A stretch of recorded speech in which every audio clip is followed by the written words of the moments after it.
Yo escucho con mucha frecuencia ahora que hablamos de monitoreo. Vamos a presentar unas diapositivas, ahí van a ver realmente lo frustrante que es el manejo de la terapia intensiva, sobre todo el paciente neurológico o neurotrauma. Un servidor, primero, además no soy ofensiólogo, soy cirujano intensivista, les agradezco mucho tantos títulos, pero mucho tiempo estuve en lo que eran los servicios de urgencias. Lo que es la ventilación mecánica en el paciente con lesión cerebral tiene dos vertientes: aquel paciente que es neurológicamente puro o aquel paciente que tiene otras lesiones asociadas. Ya preguntaban ustedes cuál era la magnitud de muchas de las cosas. Lo primero que tenemos que entender es que cerca del 30 o 60% de los pacientes que llegan a la terapia intensiva en muchas ocasiones están mal estudiados, es decir, tienen lesiones inadvertidas o no se consideró a veces el trauma de cráneo siendo una de las principales causas del trauma múltiple. Nosotros sabemos que los postulados del consenso de la Fundación Raya de la Asociación establecen que hay que tener centros de neurotrauma a cargo de neurocirujanos, los oficiólogos dicen a cargo de neurocirujanos. Yo traté de tratar eso porque la realidad es que en todos los ámbitos realmente no tenemos ese tipo de situaciones. Dependiendo de quién haga la guía, es como la van a tener la vertiente o van a buscar culpables como en muchos lugares. La gran ventaja que tenemos en México es que a pesar de que no se contemplan muchas de las situaciones, si nosotros vemos en la diapositiva, el punto más importante es este. Si ustedes saben, en la Ciudad de México, cualquier paciente con trauma tiene todo un peregrinaje, es decir, en el caso de los hospitales del gobierno del Distrito Federal, pasan del hospital de la Villa a Barjuel, de Barjuel al Villero, llegan a Joco, los mandan a otro lugar y regresan a Joco. Ya pasaron muchas horas, ya la lesión cerebral es muy importante. Y lo mismo pasa en el Seguro Social.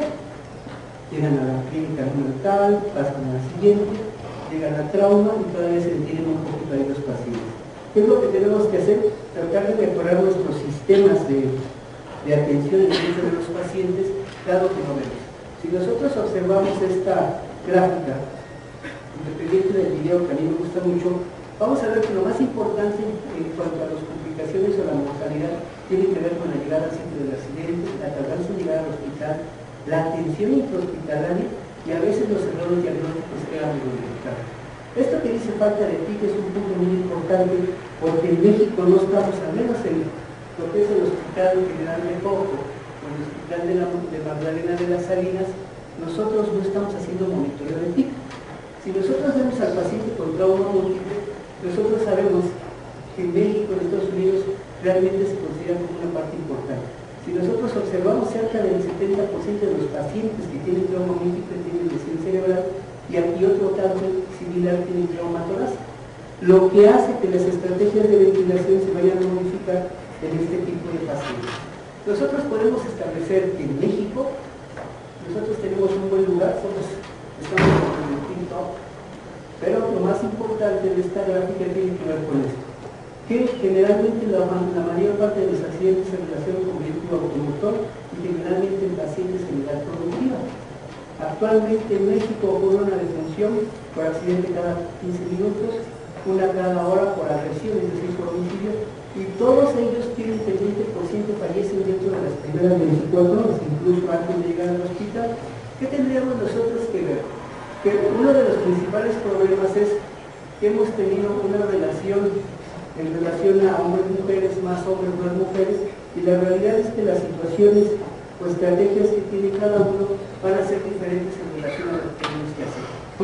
Estableceríamos que el principal que los accidentes, como decían, hay mucho que investigar, pero realmente no se invierten recursos en eso. Si nosotros vemos esta gráfica, vemos que de todos los pacientes que se atienden, el 27% son atendidos en los hospitales del gobierno del Distrito Federal, y nosotros ingresamos cerca de 77,000 pacientes al año, de los cuales el 4% ingresan a la UCI. En Magdalena de las Salinas sus atenciones son similares y cerca del 4% igual ingresan a la UCI. Y generalmente es por trauma de cráneo. El resto ingresan a otros hospitales. ¿Qué es lo que nosotros tendríamos que ver? Si el hospital de trauma de Magdalena de las Salinas dentro de la Ciudad de México es considerado el centro de atención de todos los hospitales generales del IMSS, observamos que la mayor parte de los casos está relacionado con trauma. Si ustedes observan, es lo que nosotros vemos. El 16% de los pacientes tuvieron trauma. La mortalidad que registran es del 16%. Y lo más importante es que los ingresos se llegan a referir hasta más de 6 horas en general. Esta es una estadística del año 2011. ¿Qué pasa en el hospital de Foc? Más o menos tenemos el mismo comportamiento, a diferencia de las lesiones asociadas al trauma múltiple ocupan cerca del 60%, tenemos una mortalidad elevada, pero nosotros, al menos en el hospital de Foc, hemos podido registrar que los pacientes ingresan con lesión cerebral trauma craneoencefálico en cerca del 50% y que está directamente relacionado con las secuelas que van a presentar. Esta gráfica es interesante. Todas las líneas, todos los estudios dicen que aproximadamente el 70% de los pacientes que ingresan a hospitales de trauma requieren ventilación. Si nosotros observamos, el 100% de los pacientes que ingresan a un trauma de cráneo en ambos hospitales requieren ventilación mecánica. Si nosotros observamos, el 50% de los pacientes presentan lesión cerebral secundaria por hipoxia, y algo importante, ninguno de los hospitales monitoreados y supuestamente son considerados como centros de neurotrauma. ¿Qué es lo que nosotros tendríamos que hacer? Lo más importante es que las decisiones en nivel de intubación y ventilación mecánica en este paciente son prioritarias, pero se hace en muchas ocasiones en cualquiera de los dos hospitales, e inclusive de los hospitales que vienen de emergencia, no vienen con protección de la vía aérea. Nosotros tendríamos que preguntar qué repercusiones fisiológicas hay en el paciente, por qué intubar y iniciar a un paciente con trauma de cráneo y ventilación mecánica, cuáles serían las metas que nosotros tenemos, cuál es el perfil de seguridad que tenemos que mantener, si uso PIB, si uso presión control, si uso control de volumen, pero lo más importante es los problemas que encontramos durante el proceso de ventilación. Ahorita que escuchaba algunas de sus preguntas, bueno, quería que ustedes comentaban. Existen muchos estudios, muchas ideas. Esto es algo de lo que preparamos nosotros para ustedes, que tiene que ver con aquellas estrategias y aquellas modalidades de ventilación que tenemos que adecuar según el caso o según las causas más frecuentes que nosotros hemos observado en trauma de cráneo. Y ahí que nosotros tenemos que hacer una serie de consideraciones importantes. Primero tenemos que saber que el paciente con lesión del sistema nervioso, trauma de cráneo, requiere ventilación como consecuencia del postoperatorio inicial o por la magnitud de las lesiones. Su objetivo está dirigido a la neuroprotección y no a un problema respiratorio específico generalmente. ¿Qué otro problema tenemos? Que en el estado de vigilia sueño con pérdida del reflejo, los reflejos protectores de la vía aérea como la tos, la evolución están alterados, y que la incapacidad para mantener la vía aérea por alteraciones de los músculos hacen que haya falla respiratoria y en cerca del 40% hay un grado de broncoaspiración que finalmente van a repercutir en la estrategia de ventilación e incluso en el pronóstico de los pacientes. ¿Qué tendríamos nosotros que hacer? Que uno de los problemas que tiene el paciente neuroquirúrgico y sobre todo con trauma de cráneo sometido a ventilación mecánica son que se empiezan a formar pequeñas broncolectasias, que se desarrollan infecciones, inclusive microembolias que llegan a producir problemas de SIDA no identificados porque a veces son subclínicos. El otro tiene que ver con las alteraciones de este paciente. Puede desarrollar insuficiencia respiratoria o ambos, la hipoxemia y la hipercardia va a ser el resultado de este problema y que repercute finalmente en el resultado final de los pacientes. Si nosotros viéramos la siguiente estrategia, sabemos que el mayor problema tiene que ver ya sea el paciente con trauma de cráneo, con eventos vasculares, con hemorragias de otra causa. Sabemos que la ventilación mecánica es una medida que es el resultado de una estrategia respiratoria para la lesión del sistema nervioso central y sobre todo que la lesión cerebral única a veces se asocia con otras patologías. El mayor daño es el impacto de sangrado inicial que nos manifiesta en hipotensión y el daño se vuelve extremadamente sensible cuando hay ambas, hipotensión o hipoxemia. Nosotros podemos observar, este es un estudio que hicimos hace cerca de 10 años, es un seguimiento de pacientes mediante la ayuda del trabajo social, donde a los 3, a los 6 y a los 9 meses se les hablaba sobre todo para ver las repercusiones en aquellos pacientes que se habían identificado con hipoxia o con hipotensión. Lo que nosotros establecemos son las categorías de marcha, la presión sistólica, la presión de oxígeno y la escala de toma grado. Si nosotros sabemos, por ejemplo, del paciente con una lesión grado 3 con un Marshall 3, Generalmente estos pacientes tienen un riesgo, cuando nada más es una lesión cerebral sin otro factor, de incrementar secuelas y mortalidad 3, o sea, se multiplica 4 veces esta relación. Sin embargo, cuando se encuentran todos estos datos, o las secuelas que nosotros observamos, vemos que cerca del 5, o sea, este incremento, este riesgo es de 5 veces a 1. Este estudio fue publicado en el libro de Trauma en 1998 y la realidad es que se nos permitió tratar de intentar hacer un poquito de investigación. Si nosotros tratáramos de establecer los eventos fisiopatológicos para llegar a la lesión cerebral, sobre todo hablando por problemas de ventilación, nosotros sabemos que las principales alteraciones en el paciente con trauma de cráneo es la exposición al medio ambiente, la hipotensión y la hipoxemia. Generalmente las estrategias son por reanimación hídrica, existe siempre la controversia de cristaloides o coloides, la decisión de haber intubado oportunamente al paciente. A veces el paciente llega con plasma de 10 y se intuba hasta que se deteriora la plasma, o llegas con plasma de 15 y se intuba por el hallazgo tomográfico, pero a veces no se toma en cuenta la cinemática del plasma. Si nosotros no hacemos una medida adecuada, el paciente va a empezar ya con hipertensión endocránea, hay cambios en patrones respiratorios, hay alteraciones sistémicas como la radical y la hipertensión arterial por efecto del incremento de la presión intracranial, pero sobre todo se presentan 3 panoramas que pueden estar modificados con la respiración: la acidosis metabólica y las posturas anormales en los pacientes. Esta sería la estrategia: hacer hiperventilación, medir la presión tisular de oxígeno y de CO2, que en México no se mide en muchos hospitales. La PIC, que ya vimos que realmente los que se consideran centros de trauma no se hace monitoreo masivo, y la presión de perfusión cerebral, el uso de las medidas antidiabéticas. Si no hubiera respuesta a la hipertensión intracraneal, se vuelve refractaria, empezamos a presentar alteraciones endógenas como la fibra de Cushing, los síndromes poliúricos, y en ese momento el paciente llega a un riesgo de colapso. Si nosotros tuviéramos la oportunidad de medir todas estas variables, a veces podríamos prevenir esos riesgos.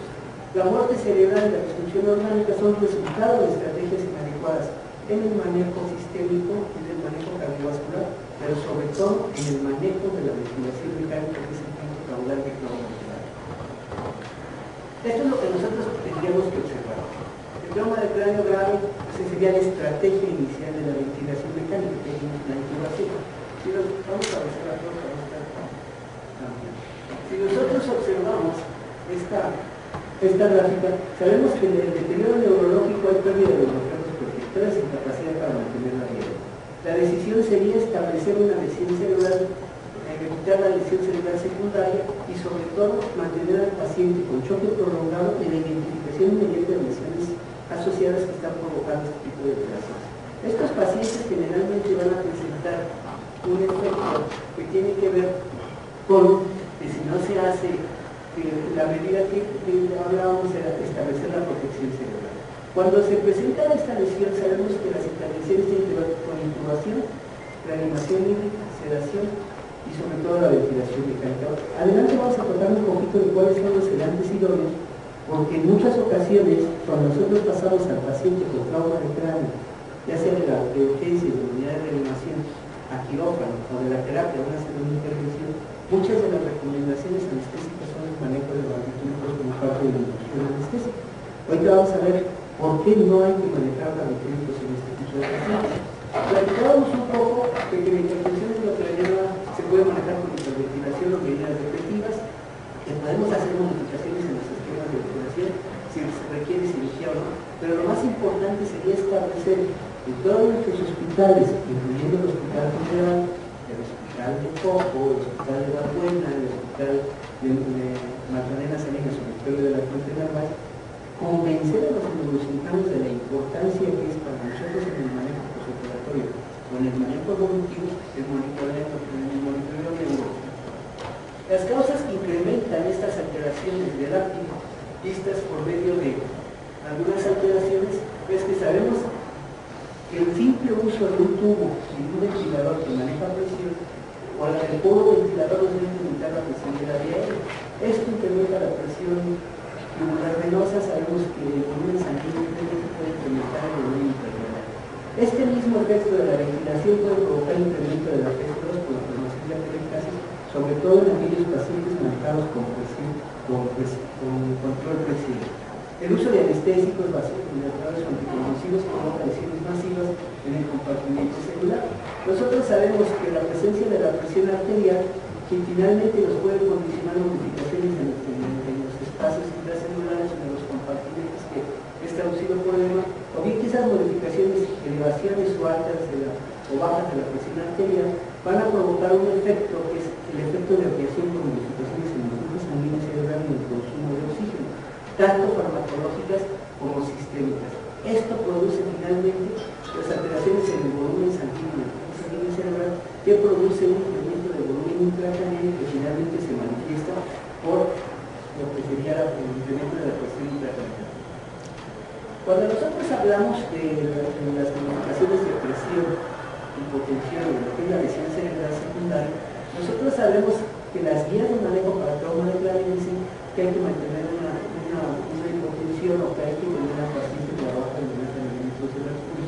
Es decir, el estándar es 90, ni más arriba ni más abajo. ¿Por qué? Porque eso produce isquemia cerebral perilesional, que no es más que la magnificación, así como en los amenazos de Nueva York, en punto cero se puede incrementar y incrementar las zonas de lesiones que hay en estos pacientes.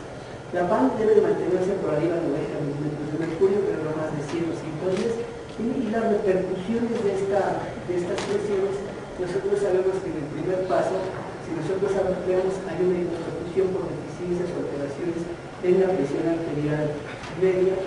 Si nosotros hiciéramos un ciclo o una modificación para condiciones rápidas, es decir, las cargas de volumen y el uso inmediato de harinas a dosis altas, lejos de ayudar, provocan alteraciones por la propia repercusión del ventilador. Y finalmente nosotros sabemos que este efecto finalmente va a producir un paso espacio y va a producir un círculo vicioso en el manejo de estas lesiones.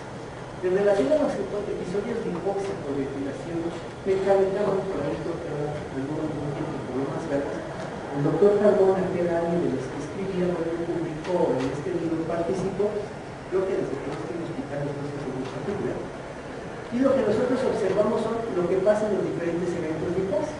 Si nosotros observamos, el primer evento sería ver cómo se pide la saturación arterial de oxígeno, su meta es 100%, la saturación venosa, su meta es 55%, y la presión tisular cerebral de oxígeno no es basal de 20. Cuando existe generalmente el parámetro por el que manejamos la presión de los incrementos es una variable entre 55 y 85.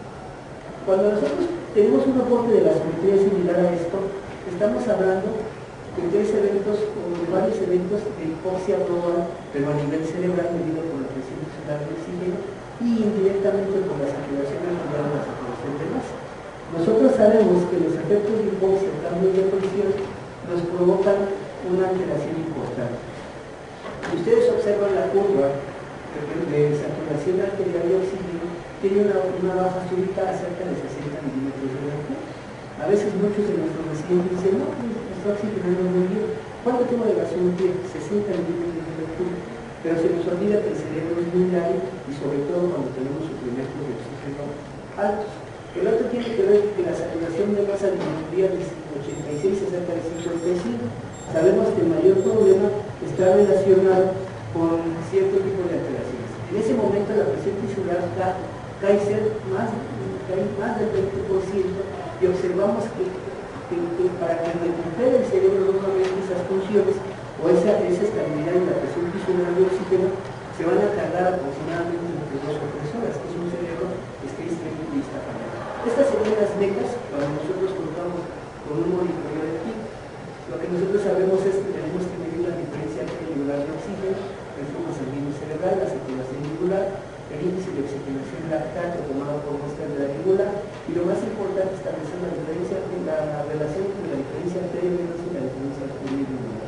Si nosotros no contamos con PIC, el catéter yugular es una buena alternativa y sobre todo es una indicación absoluta cuando se va a establecer estrategias de hiperventilación más que el monitoreo de PIC. Ese sería un monitoreo de presión tisular de oxígeno después de que se hacen las primeras mediciones en este tipo de pacientes. Las guías de manejo para el paciente con trauma en relación a Estados Unidos dicen que los niveles que generalmente no pueden hacer en cuanto a la sedación. ¿Por qué es importante la sedación? Porque nos vamos a modificar sistémicamente o una sedación inadecuada o muy profunda nos provoca daños, pero lo más importante es que en este tipo de pacientes cualquier esfuerzo, cualquier efecto inicial nos va a provocar alteraciones sobre la presión intracraneal. Sabemos que en el caso del propofol está por arriba de las recomendaciones de los barbitúricos y que podría ser un buen inductor anestésico. Sabemos que los pacientes nos preguntarían entonces cuál es el sedante para un paciente con edema cerebral o con hipertensión intracraneal y con ventilación vital. Se dice que la combinación, la luz de propofol y la solar puede ser idónea para no llevar a dosis que nos provoquen hipotensión y tengamos que estar utilizando amines. Sin embargo, a veces se llega a utilizar barbitúricos porque un paciente disocia con el ventilador como una estrategia inadecuada. Sabemos que en estos pacientes, neurotípicos, los efectos hemodinámicos de las dosis de barbitúricos sobre propofol a dosis altas, lejos de ayudarnos, no nos benefician en la evolución del paciente. En cuanto a los pacientes en cuanto a la utilidad de hipnóticos, considerando al propio propofol y a los analgésicos como el fentanil, que es el único que al menos nosotros tenemos contacto, sabemos que previene de elevación de PIB y sabemos que el agente ideal es único para las propiedades que tiene. En cuanto a la sedación basada en combinaciones, se ha recomendado, se han hecho estudios. Nosotros ahorita en el Hospital de Coco estamos haciendo una comparación de utilizar en un grupo de pacientes propofol, en otro midazolam y en otro propofol midazolam, y en ese grupo de pacientes en la otra parte estamos utilizando unos fentanil en infusión y en otros narcóticos por oral, es decir, que son nada más que ponemos en la rutina y pues es lo que estamos utilizando. Lo que hemos observado es que la combinación de propofol y midazolam fentanil nos permite menos días de estancia, menos días de ventilación, menos infecciones, pero sobre todo en nuestros pacientes menos repercusiones sistémicas. ¿Cuál es el uso de la sedación basada por el propofol? El propofol, igual que los barbitúricos, disminuye el flujo sanguíneo cerebral y el consumo de oxígeno a dosis suficientes para producir coma y disminuir o acelerar el metabolismo cerebral, pero lo más importante es que nos permite despertar al paciente para poder hacer el screening neurológico o la evaluación o ventana neurológica cada 48 o 72 horas en nuestros pacientes. En cuanto a los beneficios fisiológicos, bueno, tenemos varios efectos hemodinámicos o sistémicos cuando se combinan con fentanilo, y lo más importante es que acosta mucho cuando combinamos un narcótico como fentanilo y el propofol, el tiempo de ventilación de estos pacientes. En relación al anestésico, generalmente, así como había que nos enojamos, nuestro mayor pleito es que el paciente esté hipotenso o mal ventilado durante el procedimiento quirúrgico inicial o como decía secundario. ¿Por qué? Porque estos pacientes, cuando regresan, para recuperarlos nos tardamos 6, 8 o 12 horas, aunque no parezca. Y a veces, como decía el doctor, a veces no se le tomó ni siquiera un control aplazamiento durante toda la estrategia quirúrgica. Lo importante de eso es que si nosotros observamos en esta gráfica los diferentes anestésicos que ustedes utilizan, podríamos ver que el propofol y los barbitúricos son los que nos ofrecen mejor alternativa en este tipo de pacientes. Es que tener tipo de... De ahí que entonces se dice que cuando se utiliza el sistema BIS, lamentablemente, bueno, afortunadamente nosotros ya tenemos BIS a la cabecera de todos los pacientes, y en algunos otros hospitales ahí estamos cambiando de cama o viendo quién le puede dar más utilidad. Lo que nosotros sabemos es que una de las estrategias es utilizar el BIS como medida de sedación, llegar a niveles de megahertz entre 25 y 30 y a veces hasta 35 dependiendo del paciente, y hacer un acoplamiento, o lo que les dicen aquí, que es establecer una línea multimodal donde la reducción o la depresión de la curva de aceptación llegue al 100 y el sistema de actividad nos llegue entre 25 y 30. Con eso hemos podido observar menores eventos de hipertensión intracraneal en los pacientes. ¿Cuáles son los efectos de algunos anestésicos inhalados? Cuando sabemos que el mayor problema es el efecto vasodilatador, que a determinadas dosis disminuye el flujo sanguíneo cerebral, a otro tipo de dosis el efecto es opuesto por el equilibrio o la autorregulación del cerebro, pero que a dosis mayores de 1 honorario, sabemos que existe un aumento en el flujo sanguíneo cerebral y que esto va a provocar, lejos de mejorar, isquemia por repercusión en este tipo de pacientes. Sabemos que la hiperventilación, esa sería la primera estrategia. Sería conveniente pasar a un paciente, o sea, un paciente que pasa de urgencias o que pasa de terapia a quirófano. Muchos dicen hay que hiperventilarlo porque domina la cirugía. Se dice que la hipertensión endocraniana o la hiperventilación, la estrategia de hiperventilación nunca debe ser, ya les comentaba la doctora, no debe ser crónica, no debe ser prolongada. Son 15, 30 minutos y poder hacer mediciones no de la gasometría, sino de la saturación venosa yugular. Si nosotros, ahorita vamos a ver un dato, si nosotros hemos visto que hay lugares donde los manejan de forma profiláctica para que no haga edema, ¿no? Eso les daña y no se debe utilizar durante las primeras 24 o 48 horas. Lo que sabemos es que esto puede comprometer la perfusión cerebral y puede haber una reducción tan importante que no se pueda recuperar y las zonas de isquemia sean importantes. Las opciones es necesario en periodos cortos, tiene que haber monitoreo de la saturación tubular de oxígeno y la diferencia arterial de oxígeno, y un idóneo sería de flujo sanguíneo cerebral. Esto es para identificar la isquemia y sobre todo el pronóstico o si el procedimiento va a ser bueno o benigno.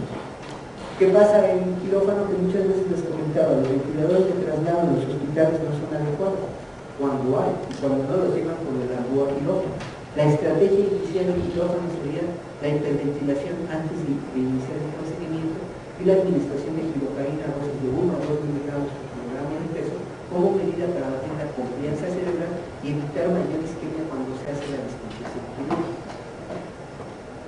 Si nosotros observamos aquí, vemos que cuando se hace hiperventilación, pues vamos a alterar la cama, vamos a alterar la piel, pero lo más importante es garantizar la presión de perfusión cerebral, no en las variables como aisladas.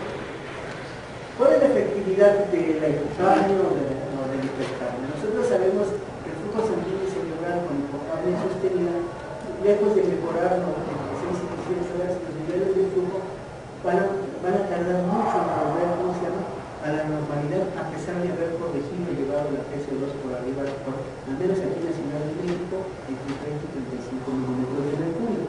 Lo más importante es que la hiperventilación debe ser considerada como circunstancias que implican cada caso particular. Un paciente con otro tipo de alteraciones asociado, con lesiones asociadas a trauma de cráneo, la presión intracraneana va a tener cierto grado de poca validez. Si nosotros vemos en un paciente que empieza en hiperventilación, vemos cómo hay caída de la presión de CO2, porque esa es la estrategia. Vemos que el pH es algo que no se mide a veces, es decir, si se cuenta con el catéter tubular se mide el pH. ¿Para qué? Para no llevarlo a la alcalosis como medida de estrategia. Lo más importante es que si pudiéramos medir el flujo sanguíneo cerebral, sabríamos que este paciente con la hiperventilación de estrategia no es buena, pero que recuperar un flujo sanguíneo cerebral adecuado nos va a llevar muchas horas.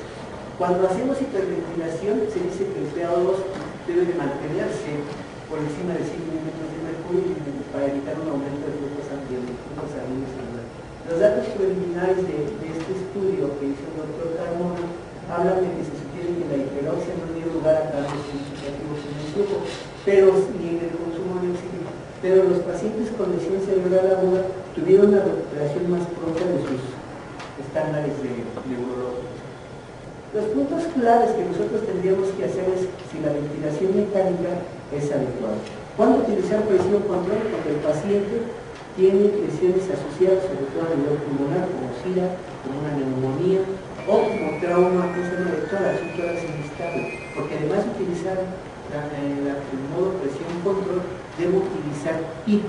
¿Cuál es el nivel de PIP? El que me dé la curva de presión en los bucles o en los trazos.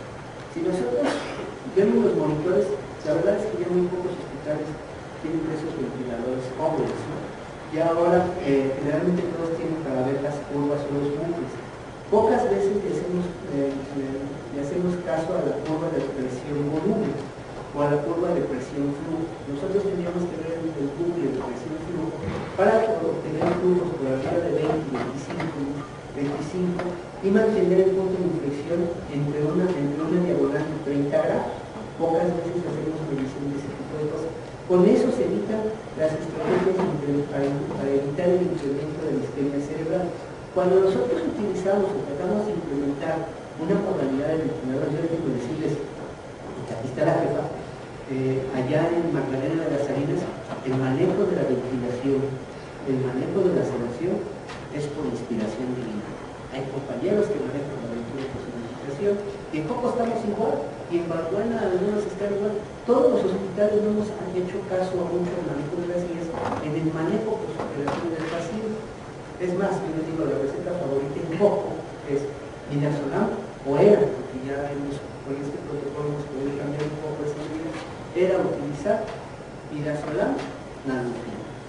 Ahora que han visto los resultados de los pacientes, bueno, los compañeros empiezan a convencer que las verificaciones de sedación y ventilación, nosotros de tener los pacientes en Coco, en promedio, que les diré, de 14 o 15 días de estancia, porque nos esperábamos a lo que nos decían antes, que la fase de máximo debe hasta el séptimo día, antes de las 48 horas, dependiendo del tipo de lesión de los pacientes, se hace una ventana neurológica previa y un estudio tomográfico. Dependiendo de eso, se hace el cambio de la modificación de sedación, de tener una sedación profunda en una sedación menos profunda, mediante el monitoreo de MIS y la medición de la saturación venosa regular. En Magdalena hemos tratado de implementar esto, sin embargo, a veces llegan compañeros que no están muy habituados al manejo del trauma. El manejo del SIRA por trauma no es igual al manejo del SIRA por una neumonía. El manejo del DBC no es igual al manejo del trauma de cráneo, sobre todo cuando hay lesiones asociadas. ¿Cuándo utilizaría yo la modalidad de control volumen? Cuando el trauma de cráneo es puro. ¿Cuándo voy a llevar yo a mi paciente con AMBU? Nunca. ¿Cuándo voy a hacer yo una recomendación al anestesiólogo? ¿Sabes qué? Tienen un edema cerebral y su saturación cerebral es por abajo de 50. Te recomiendo que no utilices propofol. Por eso a mí me parece muy buena excepción lo que dice el doctor. Vayan a la terapia, vean la sábana, vean cómo estuvo de funcionamiento. A veces la estrategia de neurocirujanos es administrar malitol antes de cualquier procedimiento quirúrgico. La baja por depresión de volumen, la hipotensión transitoria o la depresión súbita del volumen, lejos de ayudar al paciente refractario. ¿Cuál será el manejo anestésico? El que ustedes lleven de acuerdo a un control gasométrico, si hubiera oportunidad de todos los pacientes es un catéter yugular, pero sobre todo que tuviéramos en todos un capnógrafo y un monitoreo para establecer los planos de sedación, o en este caso anestésicos. Como consideraciones tendríamos que establecer 8 puntos claros. El más importante tiene que ver que la ventilación mecánica es una medida de soporte neurológico, no tanto respiratoria cuando esté en ausencia de alguna patología.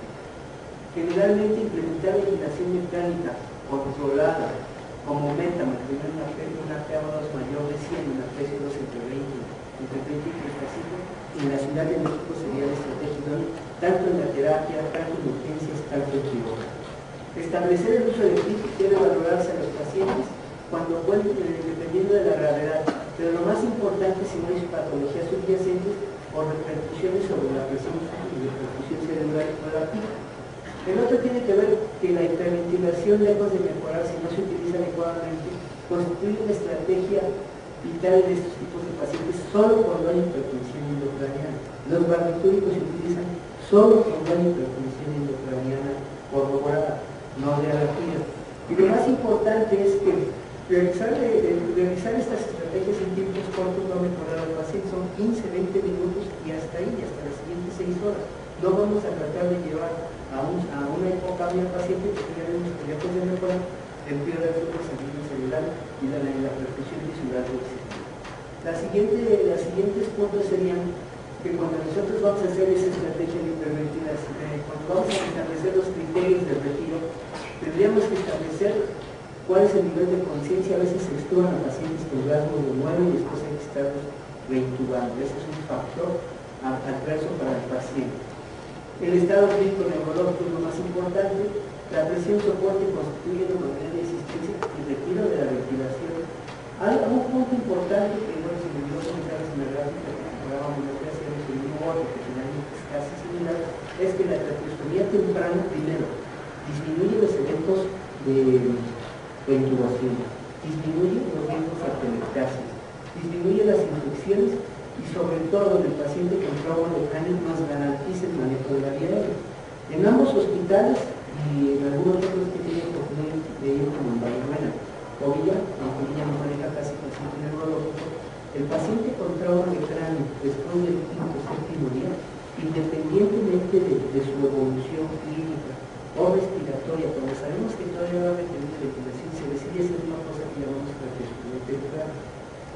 Esos pacientes, cuando los emergemos totalmente de la sedación o cuando se les retira del ventilador y ya no tienen sedación, tienen un riesgo de autoextubación o reintubación y por lo tanto de infecciones, porque para ellos es más confortable tener un tubo a la tráquea directo que un tubo que pase por las cuerdas bucales y no les permite hacer otro tipo de situaciones. Pues eso es todo por mi parte. De antemano, muchas gracias.